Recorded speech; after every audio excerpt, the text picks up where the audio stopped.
Silah bizde. Tamam mı? Geç bizde. Tamam. Malzemeleri her şeyi alalım.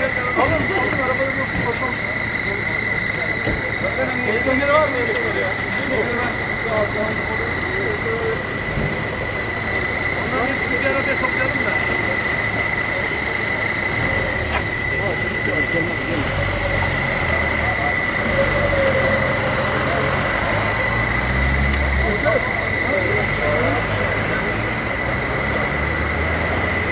Tamam, masaj.